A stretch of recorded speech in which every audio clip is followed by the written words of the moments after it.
नमस्कार दोस्तों, आज हम बात कर रहे हैं जेएसएससी सीजीएल से रिलेटेड एक और इम्पॉर्टेंट टॉपिक की, और ये है भागीरथ मांझी। तो हम लोग अभी जो प्रमुख झारखंड के व्यक्तित्व का जो सीरीज़ लेकर चल रहे हैं, जो लेक्चर्स लेकर चल रहे हैं, उसमें ये अगला नाम है भागीरथ मांझी, और ये भी काफ़ी इम्पोर्टेंट नाम है। इससे पहले हमने बिरसा मुंडा की बात की थी, हमने सिद्धू कान्हू के बारे में डिस्कशन किया था। इसके अलावा हमने तिलका मांझी को भी डिस्कस किया था। उसी प्रकार से हम लोग यहाँ पर भागीरथ मांझी को भी डिस्कस करेंगे, और ये भी आपके एग्जाम के पॉइंट ऑफ व्यू से काफ़ी इंपॉर्टेंट है। तो चलिए शुरुआत करते हैं। देखिए, सबसे पहले भागीरथ मांझी के बारे में जानते हैं कि इनका जन्म कहाँ हुआ था। तो ये देखिए, ये मैंने रफ में एक झारखंड का मैप बनाया है जो आपको स्क्रीन पर दिखाई दे रहा होगा। और यहाँ पे अगर हम बात करें कि झारखंड में भागीरथ मांझी का जो जन्म स्थान है वो कौन सा रहा है, तो पहले मैं यहाँ पे लिख दे रहा हूँ। तो देखिए, ये जो क्षेत्र रहा है ये रहा है तलडीहा। ठीक है, तलडीहा नामक स्थान है, यहीं पे इनका जन्म रहा है। और ये ज़िला अगर आपसे पूछा जाए तो ज़िला हो जाएगा गोड्डा। ठीक है, गोड्डा ज़िला तलडीहा में, गोड्डा ज़िला में ही एक तलडीहा नामक गांव है या स्थान है आप कह सकते हैं। तो यहीं पर भागीरथ मांझी का जन्म हुआ था। ये क्वेश्चन भी कई बार बना भी है। आगे बात करें कि इनकी जनजाति, तो ये खरवार जनजाति से बिलोंग करते थे। ये क्वेश्चन भी इम्पोर्टेंट है क्योंकि इनका आगे चल के जो आंदोलन होगा उसको खरवार आंदोलन के नाम से ही जाना जाएगा। इस वजह से इनकी जाति भी या जनजाति भी काफ़ी इम्पोर्टेंट है। ये खरवार से बिलोंग करते थे।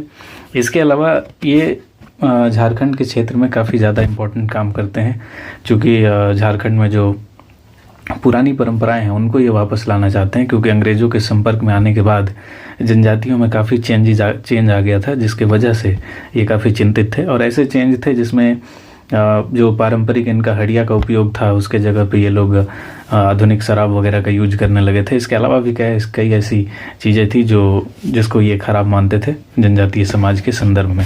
तो यहाँ पे इसी वजह से, चूँकि ये जनजातियों से संबंधित बहुत सारा काम करते हैं, इनको एक उपनाम दिया गया है, और ये उपनाम है बाबा जी। ये क्वेश्चन कई बार आया हुआ है, तो याद रखिएगा इनका उपनाम क्या है, बाबा जी के उपनाम से इनको जाना जाता है। अब आप समझ गए होंगे कि देखिए, गोड्डा के क्षेत्र में इनका जन्म हुआ है, और ये पूरा रीजन क्या कहलाता है, तो ये पूरा रीजन संथाल परगना कहलाता है। ठीक है, संथाल परगना का क्षेत्र है, और इसमें कुल मिला के 6 जिले आते हैं, आपको पता भी होगा। और इससे पहले थोड़ा सा अगर आप लिंक करेंगे तो 1855 में क्या हुआ है, तो 1855 में 55-56 में संथाल विद्रोह जो है वो समाप्त हुआ है, और उसके बाद इस संथाल परगना का गठन हुआ है। ठीक है, इसी क्षेत्र को मिलाकर यानी 6 जिलों को मिलाकर संथाल परगना का गठन हुआ है, और वहीं पर गोड्डा के क्षेत्र में भागीरथ मांझी का जन्म होता है। तो इस वजह से देखेंगे कि इस संथाल विद्रोह का भी प्रभाव इनके ऊपर रहता है। इसके अलावा भागीरथ मांझी को संथालों के द्वारा भी इनके आंदोलन में हेल्प किया जाता है। तो आगे देखते हैं अब इनके आंदोलन के बारे में। तो देखिए, इनके आंदोलन को क्या कहा जाता है, तो याद रखिएगा इनके आंदोलन को कहा जाता है खरवार आंदोलन।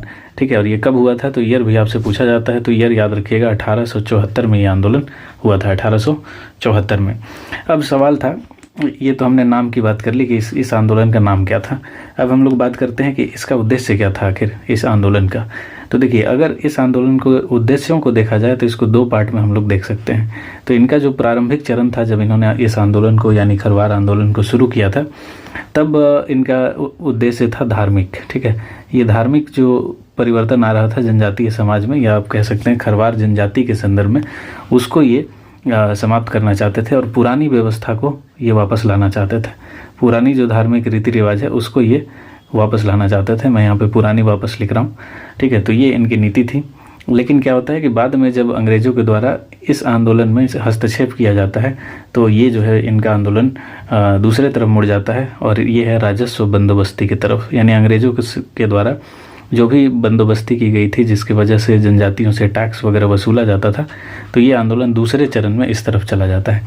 यानी यहाँ पे ये धार्मिक रहता है, यहाँ से आप देखेंगे कि दूसरे चरण में क्या आ जाता है, तो ये राजनीतिक बन जाता है, राजनीतिक आंदोलन बन जाता है। तो हो सकता है कि ये क्वेश्चन भी बन जाए।